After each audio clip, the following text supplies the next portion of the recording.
Janko Žunec, and I would like to welcome you in the next episode of video program called Business Coaching for Managers. Today I want to show you something really special, but you are now already used to this, aren't you? So it's always something special, but today this is really special.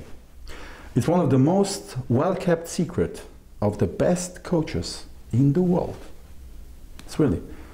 I really want you not to show this video around and not to talk so much about this secret. I'm going to reveal it. Okay? This is going to be a huge secret exposed now. And let me start with a story. So whenever you as a manager have a project going on, and of course you have milestones, and when you have milestones you check how your project is successful, how is it going, how is it running, are we achieving the desired results, etc. And what happens when at the end of the project you see that the project was successful? How do you feel? You feel great, don't you? I'm going to write this down because this is important, this is huge. We feel great. And we're all excited, and usually when the project is really was long lasting, well, we have to drink some champagne, we have to celebrate. Okay? People are really having great time because they were all successful. And you know what? That's all cool, that's all great. But you know what? Let me ask you a question. How did you feel the last time you didn't achieve the results? You didn't meet the quota, you didn't get the 100% as you're supposed to, the project didn't finish as it's supposed to finish, etc. How did that make you feel? How did that make you feel? Pretty angry, doesn't it? Or disappointed. Let's say disappointed. It's like saying a more friendly word. Disappointed.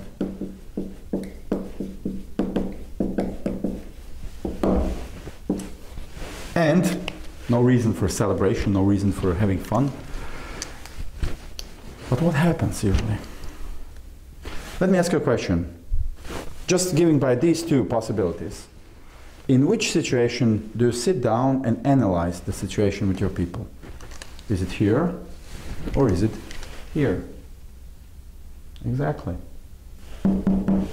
This is a situation when you sit down and you probably take or a flip chart or a whiteboard like I do now, and you try to figure out what was going on, what happened. You try to establish the patterns where something went wrong, this is wrong, this was wrong, this was wrong. Why? Because you want to improve, you want to be better next time. So that's why we say learning from mistakes. So this sounds familiar, doesn't it? Of course it does. It sounds. This is okay. We have to learn from mistakes. Let me give an example. If we are on a road and we come to a crossroad, when we have, for example, we drive here with a car and then we have several roads when we can go ahead, like these 4 roads. So we have one road here, one here, one here, and one here. So let me show you from perspective of being a driver. So you may turn here and you found out this is wrong. This is learning from mistake, okay? So this was a mistake. Okay, so you found out, you analyzed this. You saw this was a mistake. But let me ask you a question. By finding out this, does this show you which of these 3 roads is the right one you should continue driving on? It doesn't.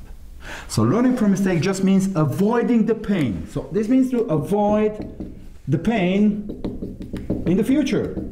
And that's what usually managers want to do. They want to avoid the pain. They want to avoid making same mistakes over and over again.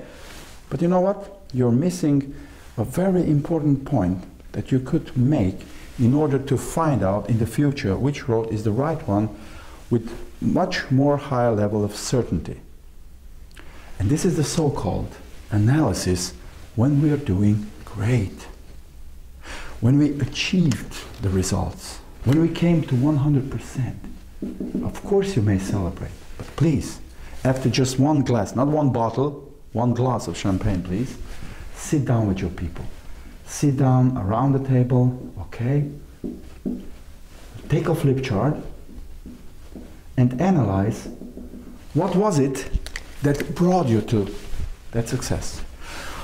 The steps, the people's actions, the ideas, the processes, everything that was going on. Find out and establish the patterns of success. Important, hugely important. And that's actually the so well kept secret from so many top coaches in the world of sports. Because when they lose a game, for example, in a football or soccer game, when they lose a game on Saturday, you know how the Monday training starts? Not by analyzing the game, by showing how bad we played. No. The best coaches, they do. They leave on one screen the game from Saturday. But the other screen, there's a second screen. There's not one screen, there are two screens. One screen, second screen. Second screen is how we played bad. And on the other one is how we played great.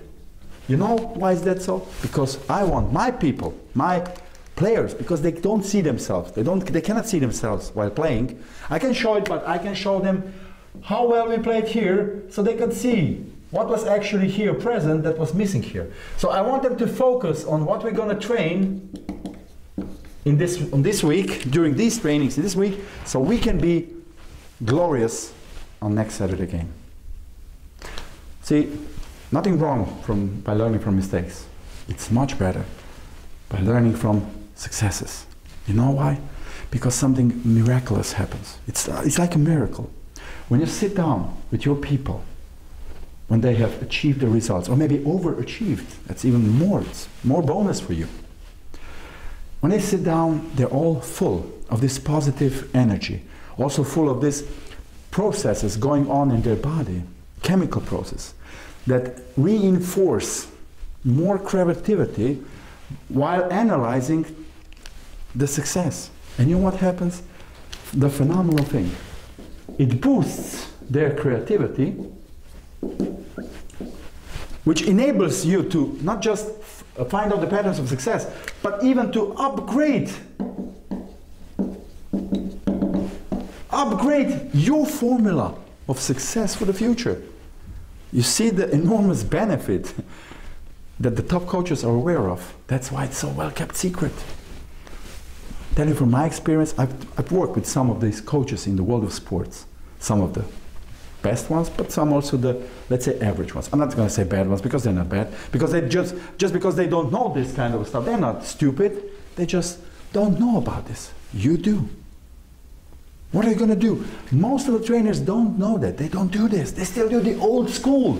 They're showing the bat. You know what happens when they're showing the bat? People remember the bat even more, and they're even more focused on the bat playing. And they actually play bad again. So it's actually when some trainers say, didn't we learn anything from our mistakes? Yeah, we could, but you just didn't use the right kind of a method. So I'm going to challenge you as a manager. Are you going to remain in the old school section, or are you going to move to the new school section? So which is going to be? The choice is yours. I have shown you one of the best kept secret in the world, not just world of sports, in the world. And now it's up to you to use it. And I'm really looking forward to your first success. You're going to really amaze your people because you're going to analyze the success. People are not used to this kind of thing. We're just used to celebrate. Now, sit down, analyze, write down. Show them it wasn't a coincidence that you succeeded. It was a great pattern of success, and you can even, you know what? You can even see, because you feel good, how it can be even better. And that's actually what can bring your team to the highest possible level when you do this continuously. So, was it an amazing thing? A really well-kept secret? Yes, it was.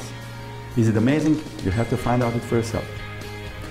My name is Branko Žunec, and I'm glad that you followed me in this video of Business Coaching Program.